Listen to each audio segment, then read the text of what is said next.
আমার পারদর্শিতা দেখিয়াব লাগে, কিন্তু খেল ধেমালিক লৈ আমি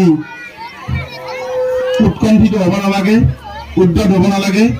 আমি শান্তি শৃংখলা বজাই রাখি আমার যিসকল পরিচালক থাকিব এই পৰিচালকসকলৰ নিৰ্দেশ আমি মানি লৈ আমি খেল ধেমালি কৰি যাব লাগে বা আমি চলাই নিব লাগে। আমাৰ খেলুৱৈসকললৈ মই অনুৰোধ জনাম, আমাৰ পৰিচালকসকল আমাৰ মাজৰে বিশেষ প্ৰশিক্ষণপ্ৰাপ্ত নহয় যেহেতু, গতিকে আমাৰ মাজৰে কোনোবা দাদা বন্ধুৱে খেল পৰিচালনা কৰিব, যিয়ে পৰিচালনা নকৰক পৰিচালকে যি সিদ্ধান্ত লয় খেলুৱৈসকলে যেনে সেই সিদ্ধান্ত নথিৰে মানি লয়, তাৰে মই আশা কৰিম আৰু মই খেলুৱৈসকলক সেই বিষয়ে অনুৰোধ জনাইছোঁ। লগতে আমাৰ অনাগত দিনত এনেধৰণে আমাৰ খেল ধেমালি প্ৰতিযোগিতা অনুষ্ঠিত কৰি আমাৰ ক্লাবৰ জৰিয়তে আমাৰ কণ ল'ৰা ছোৱালীহঁতক আমি যাতে খেলৰ বিষয়ে আগ্ৰহী কৰিব পাৰোঁ, তাৰ বাবে আশা ৰাখি মই আজিৰ খেল উদ্বোধন হোৱা বুলি ঘোষণা কৰি মোৰ বক্তব্য সামৰণি মাৰিছোঁ। ধন্যবাদ।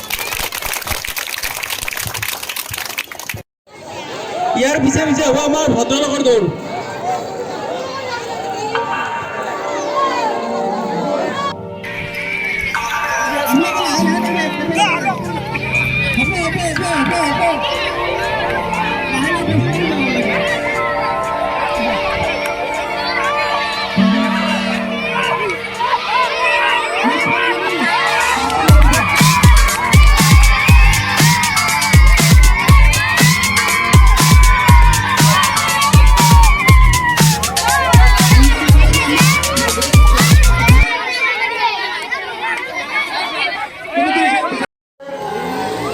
সমাজৰ কৰিছে এজন ল'ৰা এজন ছোৱালী, কিন্তু গম পাব যে তেওঁ অভদ্ৰ ছোৱালীৰ পিছত অভদ্ৰ ল'ৰাই ঘূৰি যায়। যদি ল'ৰা ছোৱালীজনী যে পাত্তা নিদিয়ে তাক যদি প্ৰত্যুত্তৰ কৰে তেনেহ'লে কেতিয়াও নজোকায়। এজন ছোৱালীক বচাইছে কাৰণ এনেদৰে হ'ব লাগে। যদি সাহস নেদেখুৱায় তেনেহ'লে বেয়া ল'ৰাবোৰে ছোৱালীবোৰক জোকাবলৈ বাৰে কৰিব, আৰু যদি ছোৱালীক প্ৰত্যুত্তৰ দিয়ে তেনেহ'লে কোনো ল'ৰাই কোনো ছোৱালীক জোকাবলৈ সাহস নকৰে। জোকাৰ সেই ছোৱালীজনীৰ লাগিব।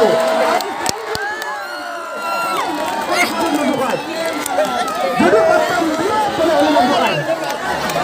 এয়াই দেখাইছে আমাৰ ভাল লাগিছে সুন্দৰ নিৰ্দেশন। আমাৰ আটাইতকৈ আমি সুন্দৰ সন্মুখত যোৱাৰ কাৰণে বিনম্ৰ জনাইছোঁ।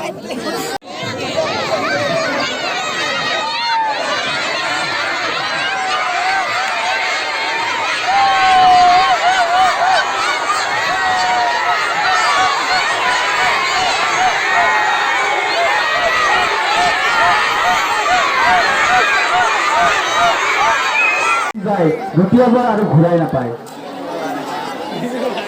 এবাৰ আমাৰ 2 নম্বৰ প্ৰতিযোগীত আমি ফিল্ডত যাবলৈ বিনম্ৰ অনুৰোধ জনাইছোঁ। নাৰ্জি বেগম মৃত্যুত সাৱটি ল'বলগীয়া হয়, কাৰণ জীৱন থাকিলে সদায় গাড়ী মটৰ চলাই থাকিব পাৰিব, জীৱন থাকিলে সদায় নতুন গাড়ী কিনি থাকিব পাৰিব।